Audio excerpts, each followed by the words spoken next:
This is the Ag Engineering Podcast that rolls right into the details on tools, tips, and techniques that improve you, your farm, and our world. I'm your host, Andy Chamberlain from the University of Vermont Extension, and this podcast is sponsored by Northeast SARE. Thanks for listening. Today's episode comes to you from Portland, Oregon, where we meet with Josh Volk, who manages Slow Hand Farm.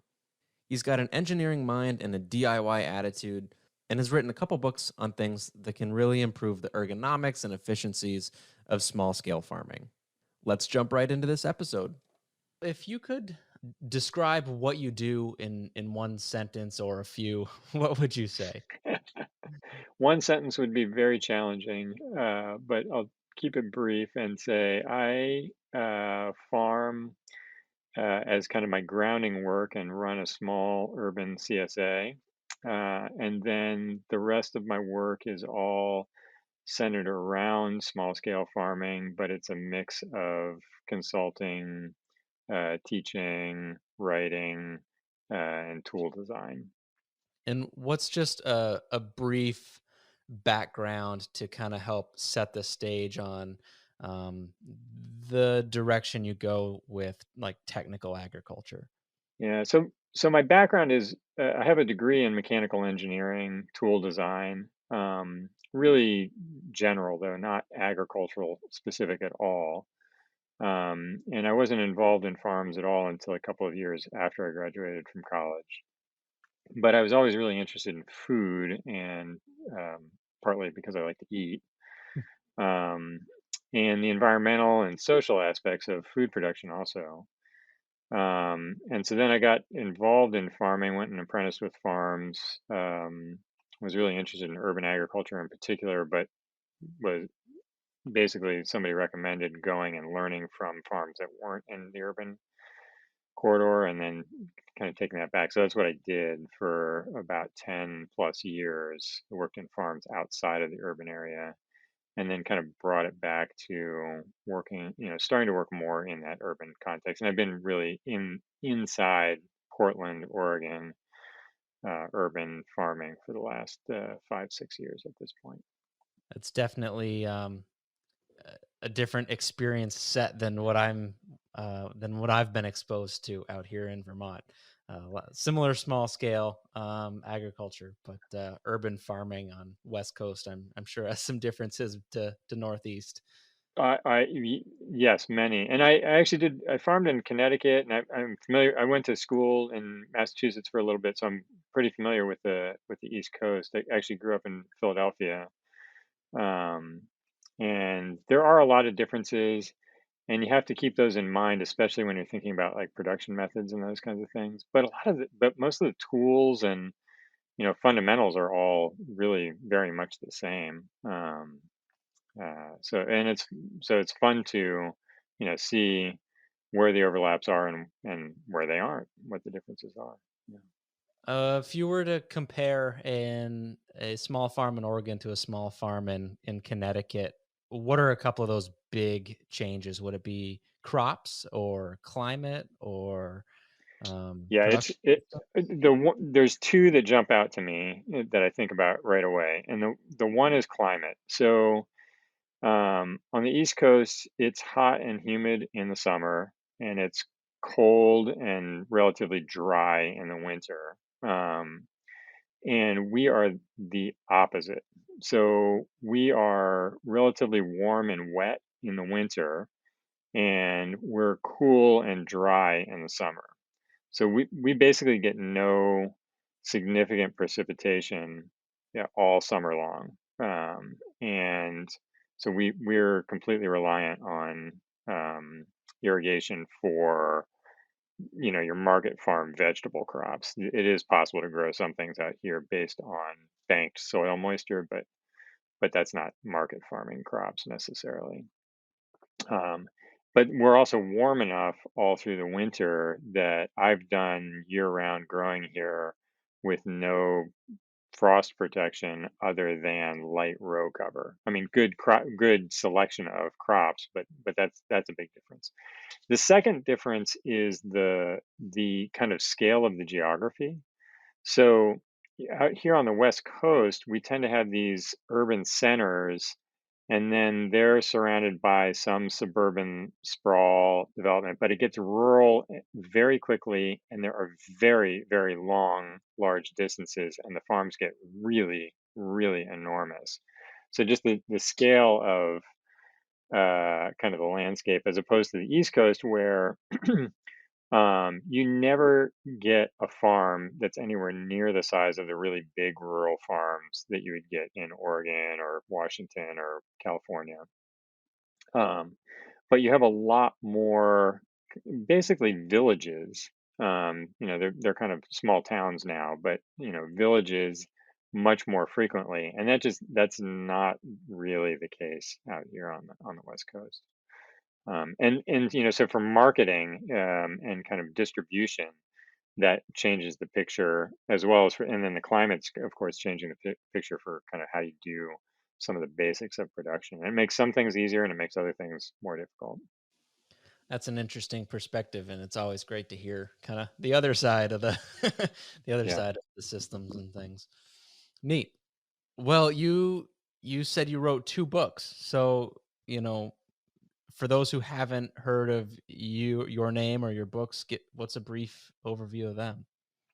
Yeah, so the first one was Compact Farms and Story Publishing, which is actually out there on the East Coast in Massachusetts. They came to a friend of mine who then kind of passed it on to me, and it really was the book that if I was going to write a book, I would want to write, and that was kind of you know how do you do a small farm, a compact farm, and make that work. And so went around and I profiled 15 different farms that were all under 5 acres and said, here's the fundamentals, and those are farms all over the U.S., Hawaii, in the mainland U.S., Northeast, Northwest, Central, and up into Canada.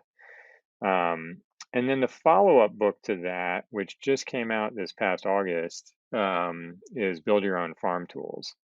And so that one kind of goes back to a bunch of uh, tools that I've found useful over the years that either I modified or built from scratch just with really simple tools around the farm. Um, and the idea behind the book originally was really to highlight kind of the engineering principles and, what does an engineer know that somebody who hasn't been to engineering school wouldn't necessarily know, at least not in, the academic sense. And how can you apply those principles to these little tools? And so I really wanted to kind of get into that within this book. That ended up getting pushed into the appendices, but it's still there. And so mostly what the book is kind of these how to on, I don't remember how many tools there are in the book, but it's probably about 15 tools again. And I use the word tools loosely, so it's packing shed furniture and greenhouse furniture and um, drip tape, irrigation systems and even crop planting systems and that kind of thing. Um, but then if you go to the back of the book and look at the appendices, and somewhat within the descriptions of each tool, there's these explanations of like, this is why I'm doing it this way. And if you're going to modify it, here's what you would want to think about in terms of making a modification that makes sense. Or if you're just going to go out and design your own thing, here are some of the principles that you really, basic principles that you want to keep in mind. Yeah, let's get into the details a little bit. What are some of those principles that one should apply an engineering mindset to if they want to build their own farm tools? Oh, well, there's a long list, and they're kind of all over the map. Um, but a lot of what I'm talking about is things that people would recognize just from their own personal experience, but haven't necessarily put words to. And so then giving those engineering words, which then hopefully give people a little bit more clue. And I was just talking about this with one of my farm workers the other day and pointing out like if you and here's a principle um, that has to do with heat transfer. So I think about this all the time when I'm cooking. So if I have an aluminum pan and I stick it on the stove, or I have a cast iron pan and I stick it on the stove, if those two pans are the same temperature and I touch the cast iron pan, I will feel that it's hot and I'll be able to pull my hand away before I get burned. If the aluminum pan is exactly the same temperature as that cast iron pan, I will touch that pan and immediately I'll be burned. Um, and it's not that they're a different temperature, it's that they have a different uh, capacity for transferring heat. And so why am I talking about this? Why is this useful? I mean, if you've been in the kitchen, you've experienced, for any amount of time, you've probably experienced this exact thing. And why would think about these kinds of things is when you design any tool, um, around the pack shed, for example, what is that surface going to feel like both to you who's working on that surface, maybe touching it or standing on it or whatever, but also to the vegetables that are going across it and everything else. So that's the kind of level of detail where it's like, oh, if I thought about this a little bit more, I might figure it out myself. But it's already in the engineering lexicon, and something that people every day maybe aren't thinking about as immediately as an engineer would automatically pick up on that and be like, oh yeah, I got to think about what the thermal transfer is that's going on here in this particular situation for a particular material, and then select either a different material if I want something different, or just design around that particular material. So there's a lot of material stuff in there where it's like this material reacts this way, this other material reacts this other way.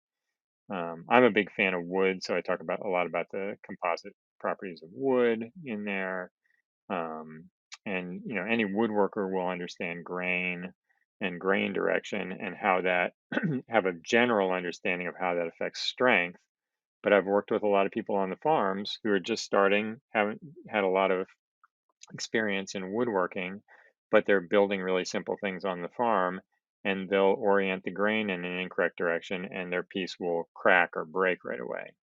And so it's like, okay, well, you got to pay attention to the grain direction, and these are the reasons why it's strong this direction, but it's not necessarily strong this other direction. So there's two examples for you. Yeah, that's a good one. So you've got a variety of tools that you build and teach on. What is um, the one that is most common? But well, within the book, there's some ones that are super common on farms, and I might just have a slightly different take on them. And then there's probably only a couple in the book that are actually what I would consider my designs. One of the most useful ones is one that I picked up on that farm that I mentioned that I worked on in Connecticut, and it's not my design at all, but I've played with that design quite a bit, and it's one of the ones that I've now toted around for more than 20 years and probably built 5 or 10 different versions of it and have passed off to lots of different people, and that's a drip winder.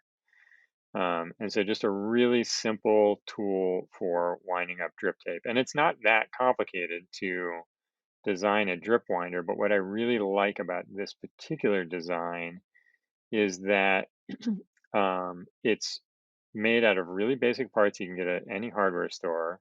Doesn't take very long to put together. Um, and then you can basically make an unlimited number of spools, and each individual spool itself, all it is a cut piece of plastic pipe. So they're really, really the spools themselves are really, really inexpensive. Whereas most of the other designs that I see, the spool includes sides, and so you got to have extra plywood, or you got to have something else to go on this, and so it just makes the spools themselves a little bit more complicated, and thus harder to store, um, harder to put together, and in that way less useful. Since this is a podcast and people don't have the book right in front of them, Yeah. describe a little bit of how it's built or how it works. Is it a hand tool? Does it go on a Yeah. drill? Yeah. Um, So what it is it's built out of, let's see, one, two, three, four, five. It's built out of five pieces of metal plumbing pipe and a few fittings to put those together. And then there are two big plywood rounds that are about 2 feet in diameter. um, and um, and then all that captures um, the plastic piece of plastic pipe in the center, so that makes the center of the spool. And then it just sits up on a stand that kind of looks a little bit like a sawhorse, kind of basic four-legged stand. And those pieces of pipe, the metal pipe, are fashioned into a crank with a couple of elbows. And so basically, you're just hand cranking this thing to wind the tape up. And it's really super easy to use. Two people, one person will kind of guide the tape on, the other person cranks. It Once you get used to it, it doesn't take long to get used to. You can crank up the spool at the same time that you're guiding the tape on, no problem. And you can get the tape pretty tight. And then once you have the spool full, so basically you're out to the edges of the plywood, you unscrew the thing, because metal pipe nipples, they're called nipples when they're short. Metal pipe nipples have threads on them, so you can just unthread them. Take those two plywood sides apart, and then you kind of have to. This is the tricky part of it. You kind of have to carefully tie that bale of drip tape that you have all together tightly before you remove it, so that it doesn't fall apart. But if you do that, and I've done it for many, many years and taught many people to do it, then you just have this tight bale of drip tape that you can store on its side, or anywhere in the barn, stack them up. And then the next year, when you want to put them back out, you just remount it on the on the winder, untie it, and start spooling out the tape again. So really super, super simple. And it just makes everything really compact. And then we even roll up all the tape that we're going to throw out. And then basically what we do is take a sharp knife or a saw and cut the tied drip tape to get that center back out, because we want to retrieve the center. And that leaves us with a tied up bale of short pieces of drip tape, as opposed to a lot of long pieces, and they're nice in a compact form. I used to go to landfill that hated drip tape. They would make us take it to a different place because it got all tangled up in their machinery. So if you cut it into these short pieces, then it's not a problem for their machinery. oh, that's considerate. Yeah, And allows you to dispose of it. That's exactly. good timing as I'm thinking about, picking up the drip tape in the garden now this fall myself. The timing is right on for that. So, We have been using it heavily recently. Yes. what do you think is kind of a quick win ergonomic improvement that a farmer could consider on their farm? Yeah, so I'll give you an example of the wash table design, spray table design that I have in the book, and specifically the ergonomic features of that table. The table is designed for one person to work at it, and basically the things that make it really ergonomic are the height. So the working height is important, and that may change depending on the height of the user. So you might be able to find an average height, but there's some ideas in the book also for how to change heights around.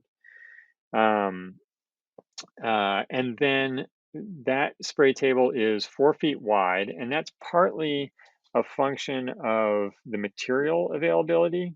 So 4 feet exactly isn't like the key number, but that's about my arm span. My arm span is about, and that's most people's arm span is somewhere in the 4 foot neighborhood. So I can kind of easily reach from one side of the table to the other side of the table without having to travel very much.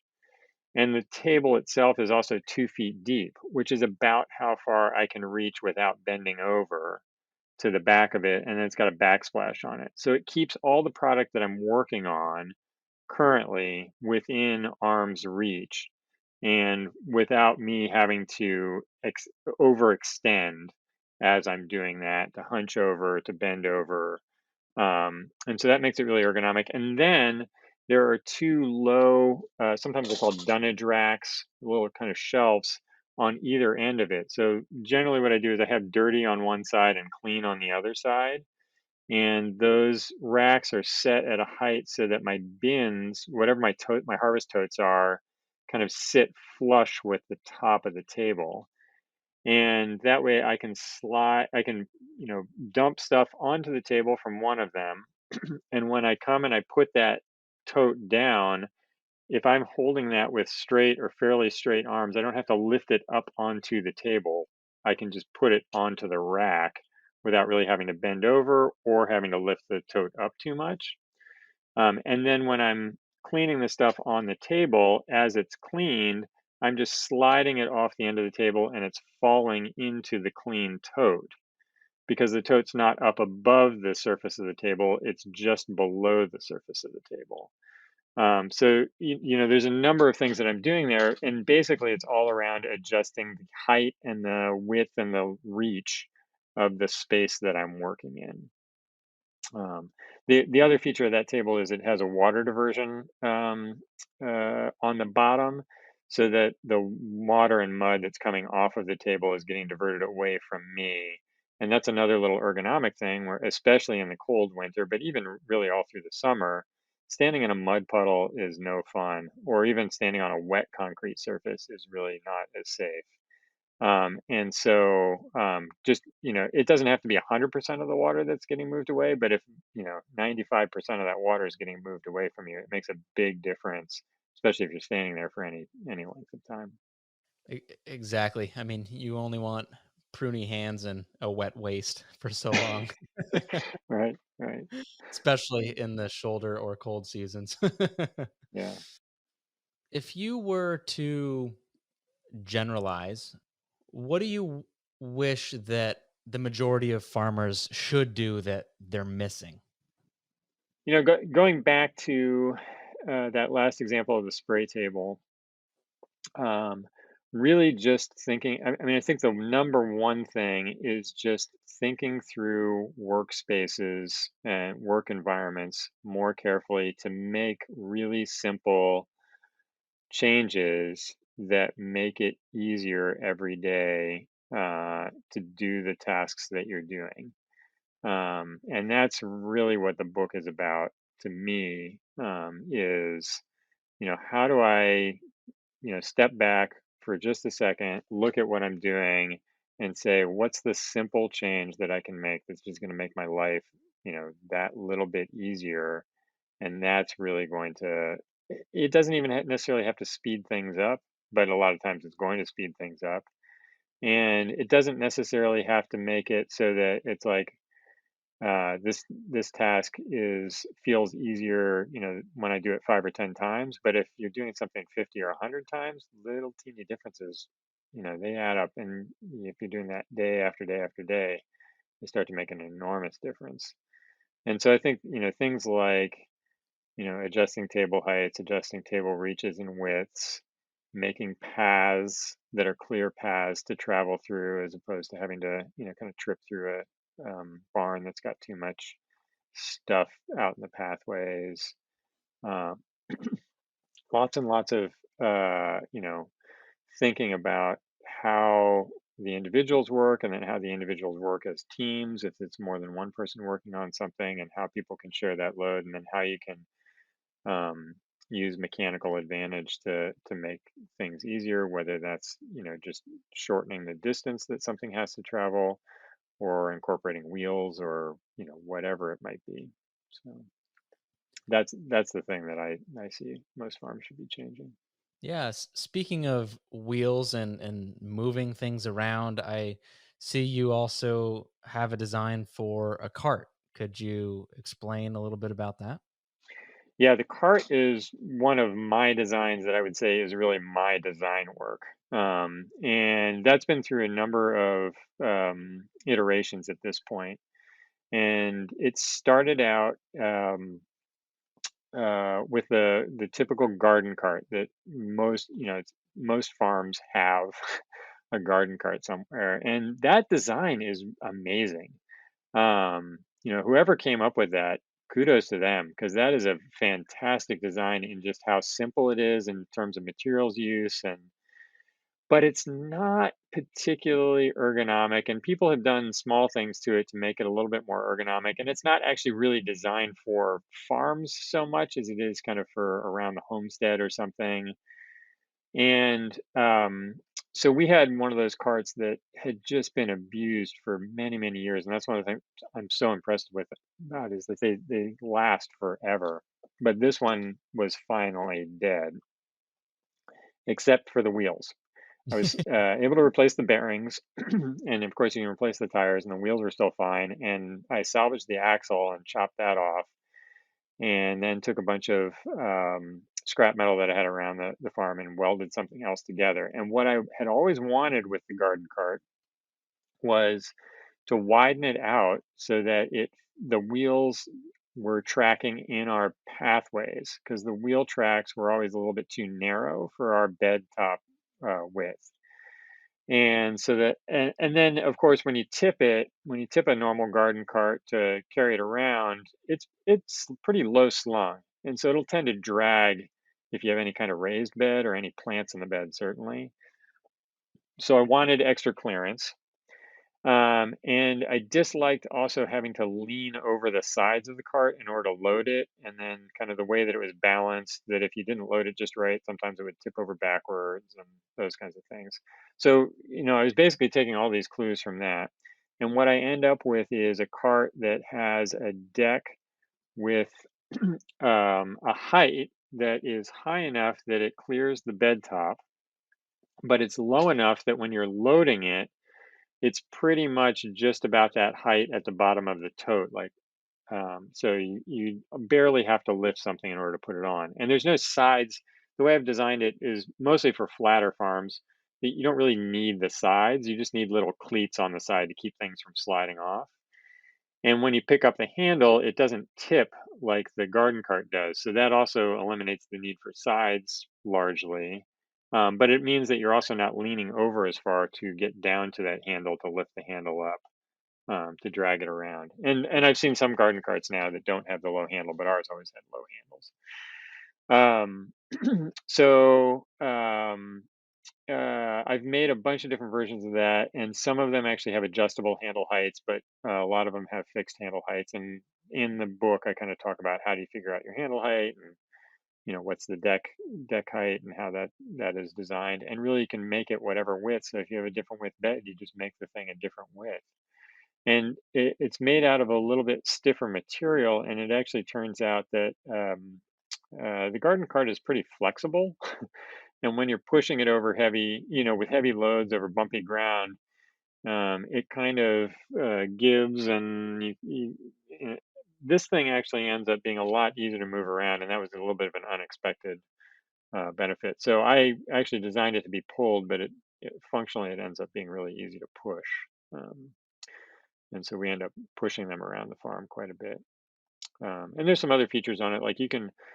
It's basically just a bare frame, and then you put a flatbed on, just made out of a piece of thin plywood, and then you can put all your harvest heads on there. But you can take that piece of plywood off super easily. We do it every single time we store the thing.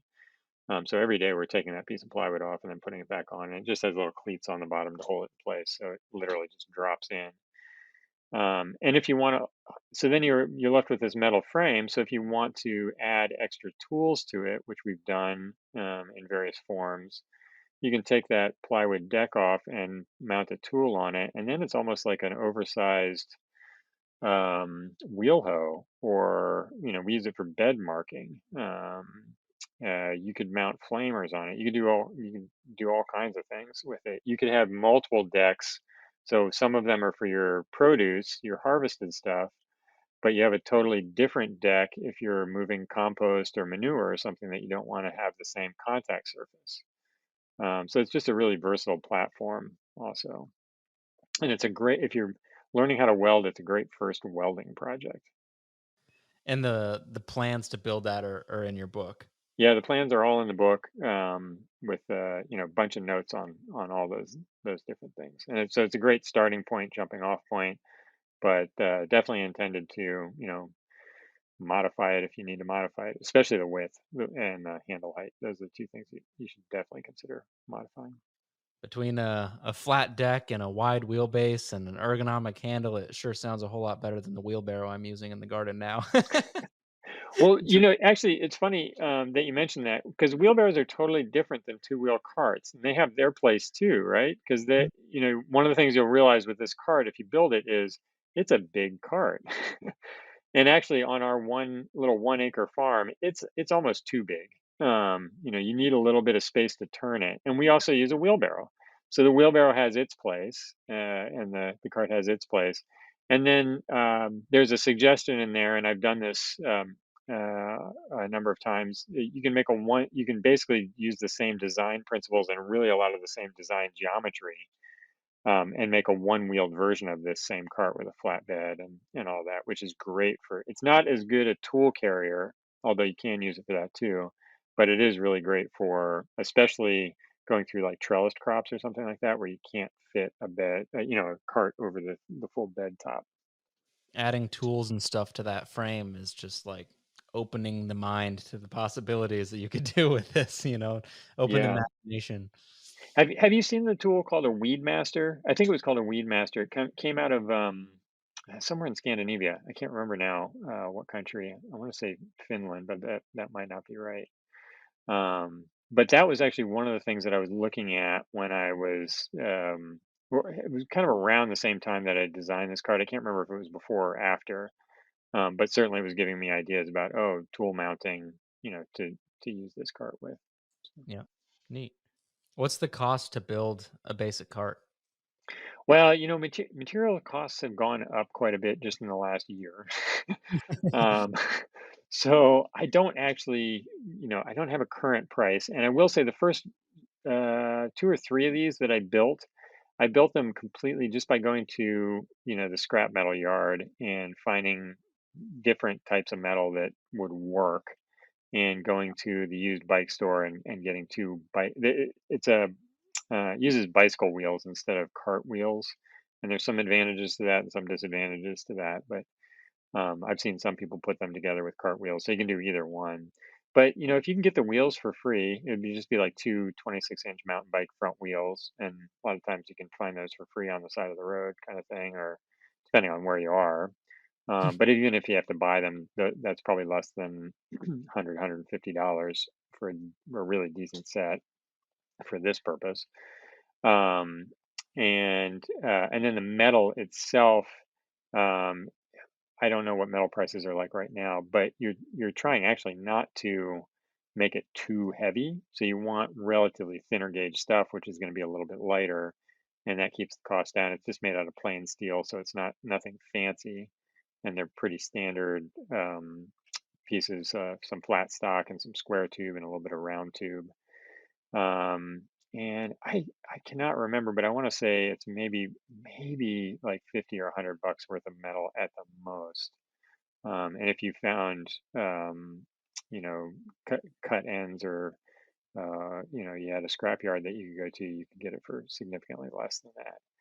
And then a part of a piece of plywood basically, and just some wooden stakes would be the rest of the pieces that you need. A few screws. That's the whole thing. So, I think in the book I probably say something like $200, and I think Yeah. the last time I built a prototype, but this was 6 or 7 years ago, it was less than that. But it certainly isn't going to be a lot more than that, even if you go out and buy everything brand new. Well, right. That was kind of my point. Like it's maybe a couple $100 cart, or you could scrap it together if you can't, whatever. You buy everything. It's a few $100. It's not $1,000 investment. Right, It's as long as you don't consider your labor. That's true. Depending how good you are with the cutters and grinders and welders. Right, right. Yeah, if you know how to do that, then sure. Fair enough. Fair enough.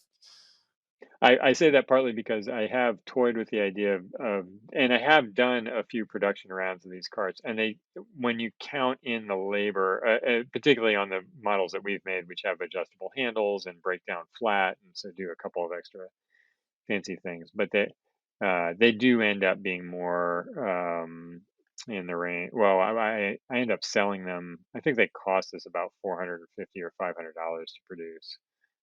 So um, it is more expensive when you consider the labor. But materials wise, yeah, it's not expensive at all, especially if you're just scrapping it together.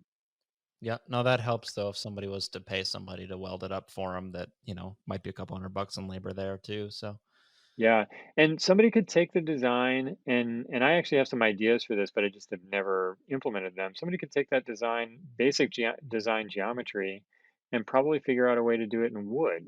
And it wouldn't be as stiff, and it might be a little heavier, but it would probably have a lot of the same features.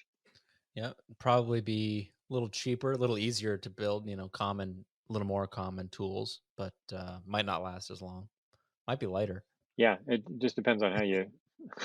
Yeah, depends how good a woodworker you are. Exactly. Well, you mentioned you wanted to talk about the appendices. Did you cover that, or was there anything else that you wanted to mention Well, specifically? really, the appendices are, kind of the heart of the book for me, in terms of that's the information, that's the background information. So that's the engineering stuff. I wanted to put together something where it's like, there's all these things that I learned in physics classes in high school and engineering classes in college that really are not that complicated. Um, and most farmers, most I've worked with a lot of farm apprentices over the years. So I see a lot of people kind of coming into farming, and I've taught a lot of workshops. And most people just don't have that background. There are a good number of people that do have that background. And for them, this might be more of just a refresher, or, maybe it's nothing new at all. But for anybody who hasn't, you know, sat in a physics class for a while or gone to engineering school, there's a bunch of stuff that's super, super basic, and I try and write it in very, very plain English. I was working with an editor who was not a technical editor at all, and she actually, was kind of gratifying. Was like, oh, a couple months after she had edited the book, sent me this note back and was like, there was somebody working on my house and they were doing this thing, and I totally understood it because I had read your book, and I wouldn't have otherwise. So, it's that kind of stuff where it's like, this is, basic knowledge that just comes in handy because, essentially everything on the farm is a big engineering project. Like, how do you make water flow from one place to the other smoothly? How do you, get power around the farm? I don't really go into electricity in the book, but that, always, how do you move things? Lots and lots of mechanical pieces, and that's really the meat of the book.